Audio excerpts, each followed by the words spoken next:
In 2015, the first human colony is established on the Moon. In 2040, a spaceship called Event Horizon is sent to explore deep space but disappears near Neptune. Now it's 2047, and Dr. Weir dreams of a screaming, twisted body inside the lost ship before waking up. He looks at a photo of his late wife and expresses how much he misses her. On a space station near Earth, Dr. Weir is ordered to join the crew of the ship Lewis and Clark for a secret mission. The crew is unhappy because they were supposed to be heading home, and the new mission is risky. Weir arrives and meets the crew, but he senses that Captain Miller doesn't like him. DJ gives Weir an injection to prepare him for cryosleep.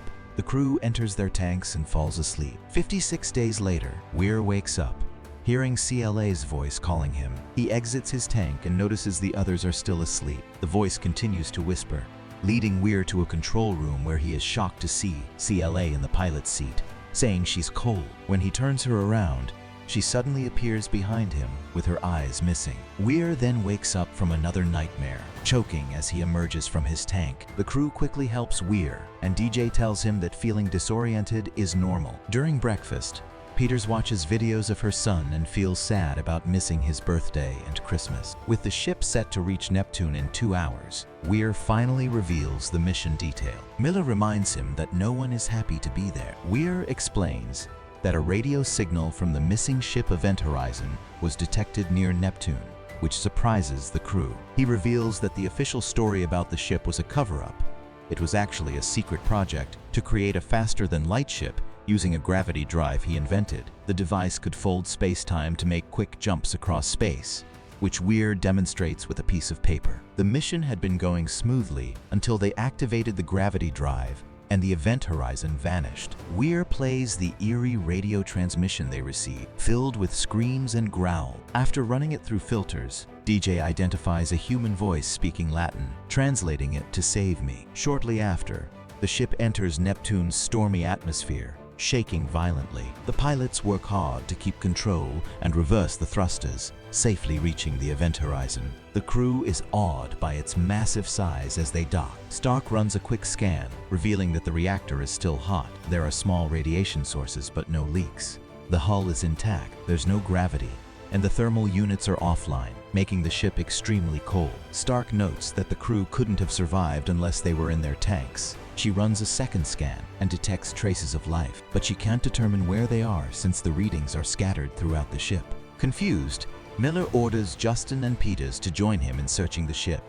Weir offers to go along, but Miller tells him to stay and guide the team from the communication station. The team suits up, connects a bridge to the Event Horizon, and uses magnet boots to stay grounded as they enter. Forcing the hatch open, they find the ship in a deep freeze, with ice crystals everywhere. Weir directs them through the ship's corridors, and the group splits up. Miller and Peters discover several explosives, which Weir explains were installed to split the ship in case of an emergency. Miller reaches the medical bay, finding it empty, but runs a scan just to be sure. He screams when something touches him, but it's just a floating glove. Meanwhile, Peters arrives at the main bridge, noticing some blood on the panel, but missing the decaying bodies on the wall due to the flickering light. Weir instructs Peters to retrieve the ship's log, but the CD is stuck. As she pulls it out, she turns around to find a dead body floating toward her. The crew, watching through cameras, notices the body is missing its eye, with scars that look like an animal caused them. Meanwhile,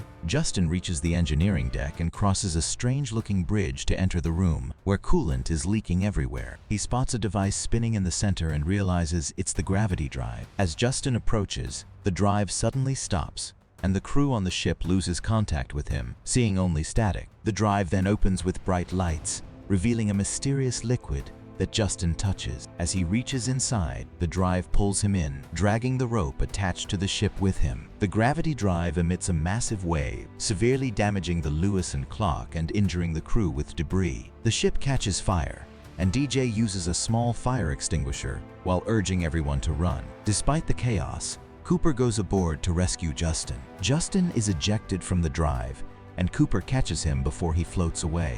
Miller is also thrown back by the wave, but eventually contacts Smith, who warns that the Lewis and Clark is critically damaged and about to explode. Weir notes that the Event Horizon has air and water, so Miller orders everyone to shut down their ship and move to the horizon for safety. Peters turns on the horizon's gravity and thermal units, causing all the ice, coolant, and the floating body to fall to the ground. Soon after, the crew assembles on the horizon, and Weir confirms that most of the main systems are operational. However, Stark finds that the antenna is damaged, leaving them without radio or laser communication. The filters are also failing, so even if they use those from the damaged ship, they only have 20 hours of breathable air. DJ examines their ship's hull and says he can repair it, but it will take a while. In the medical bay, Justin's vital signs are stable, but he remains unresponsive. Cooper recounts what he saw, and Weir struggles to believe it, as it suggests the gateway was open. Miller trusts Cooper's account and insists on knowing what's inside the drive. Weir takes the crew to the drive room and explains that the rings create an artificial black hole, which is supposed to be safe. He reassures them that the gateway can't open on its own. However,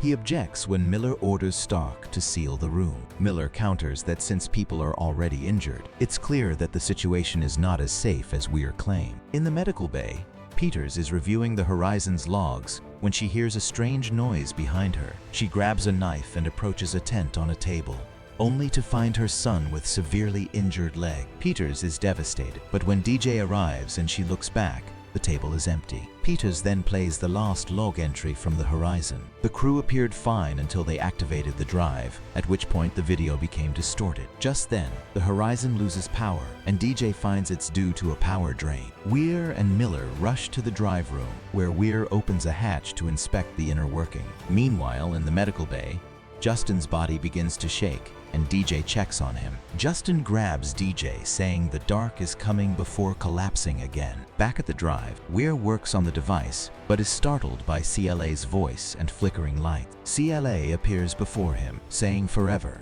then vanishes, and the lights return to normal. In the drive room, Miller notices a fire in the liquid around the rings and sees a burning body rising from it. The crew gathers again, and DJ suggests that the poor air quality might be causing hallucinations and impairing their judgment. Peters and Miller insist that their experiences felt real, with Miller even mentioning he felt the heat. Smith accuses Weir of causing the deaths of the previous crew, leading to a heated argument. DJ threatens Smith with a knife, asserting that haunted ships aren't real, but Smith tries to hit Weir again. Miller intervenes, angrily telling Smith to focus on repairing their old ship instead. In private, Stark shares with Miller that the unusual bio-readings and hallucinations might indicate the horizon is reacting defensively, suggesting the ship could have become sentient after returning with some form of life force inside. With only 10 hours of air left, Peters goes back to the medical bay and finds that Justin is missing. As she searches for him, some lights go out and others flicker. Suddenly, a light explodes behind her, causing her to panic and run to find the others. She asks them if they heard the explosion, but something begins pounding on the door with enough force to bend the metal. Weir watches the commotion with an unsettling calmness. The movie ends. Thanks for watching.